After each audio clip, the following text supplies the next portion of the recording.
Pop star Justin Timberlake facing a DWI charge after being arrested on New York's Long Island. Here's the now infamous mugshot making the rounds on social media. And according to police, Timberlake was observed shortly after midnight Tuesday morning operating his vehicle in an intoxicated condition. And in this video obtained by CNN from Hamptons.com, a car that matches the police description of his vehicle can be seen driving down the street in Sag Harbor, New York, right before the singer was arrested. Now, according to court records, Timberlake told police he had one martini, quote, and followed friends home. Timberlake was released without bail. Joining me to discuss, Ramin Satuda, New York Bureau Chief for Variety. Thank you so much, Ramin, for joining me this morning. What more do you know about Timberlake's arrest, and how do you think this will impact his public image? Thank you for having me this morning. So my staff at Variety has been covering this story. It's been one of the big stories in entertainment this week. Justin Timberlake was arrested on Tuesday morning. Police witnessed a gray BMW swerving and not stopping at a stop sign. They pulled over the car. The driver was Justin Timberlake.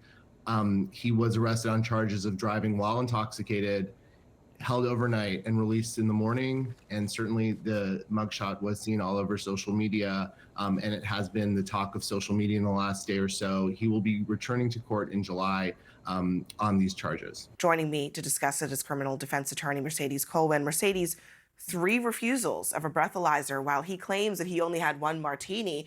How is that going to affect what he faces criminally for this? Great question, Abby. So it really boils down to this. If you refuse to take a breathalyzer test, you could be subject to a year suspension of your license and also a fine.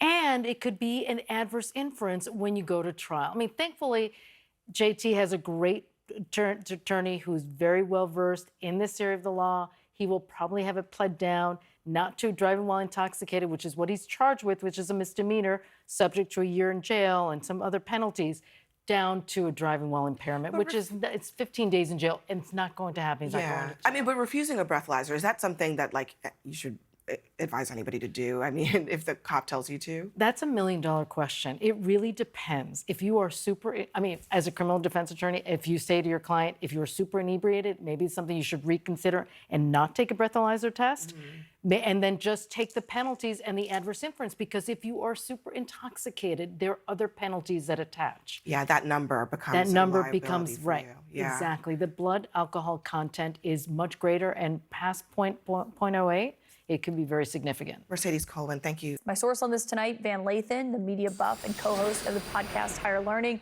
And it's great to have you. I should know, this is the first time Justin Timberlake has ever been arrested. I just wonder what you made of this news today. I don't know. For some reason, it was predictable. I mean, Justin hadn't had any real scandals in his career, like big scandals. But he's always had just this air of impropriety in so many different situations. You go back to the Janet Jackson thing, to where a lot of people think he weaseled out of that and left her holding the bag. You had the extramarital stuff that went on in New Orleans, and just some other things. It seemed as if he was almost due for something really significant to go wrong. Things that just haven't been going his way lately. Oh, that's an interesting point, because, I mean, I think, typically, lately at least, he hasn't really been in the headlines except the fact that he's on his first tour in 5 years. And I wonder what you make of the timing of this happening right now, and, whether, how they're viewing something like this happening while he's on his first tour in 5 years. Well, not great. I think that when you're asking people to come out and support you on tour, and you have something like this happen for someone who has the type of image that he has, father, husband, pop star, probably not great. But at the same time, the thing about Justin Timberlake and where he is right now is that the story has just kind of gotten boring with him. People are a little bit over him.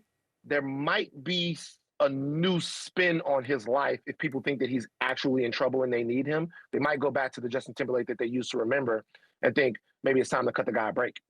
Can we talk about what the celebrity kind of playbook is for a moment like this, where they are caught in something where he is? I mean, obviously, he's been charged with this. We'll see what he says publicly about it. He hasn't actually weighed in on it so far, but kind of what the celebrity playbook is when an arrest like this does happen. You know, Kaylin, you can tell by the mugshot the way they're going to play it. When the mugshot comes out, sometimes celebrities take that opportunity to make a little PR moment out of it. They smile, they give a sexy look, they do whatever, they try to show it's not bothering them, whatever. His mugshot was interesting. He looked like himself, but then again, not. He looked noticeably older, which I hadn't really realized. I mean, the guy's 43 years old.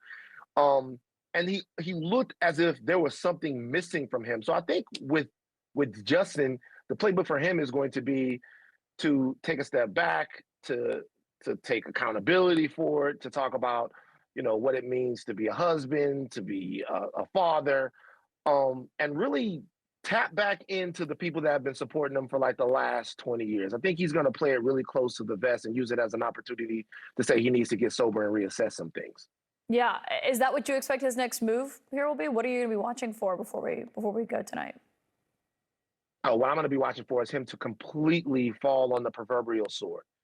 He is going to talk about how reckless it was, how he endangered people, how he fell short, the whole thing. I think it's going to be a complete mea culpa for him.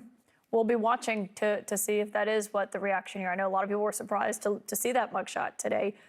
Van Lathan, as always, it's great to have you. Thank you for joining tonight.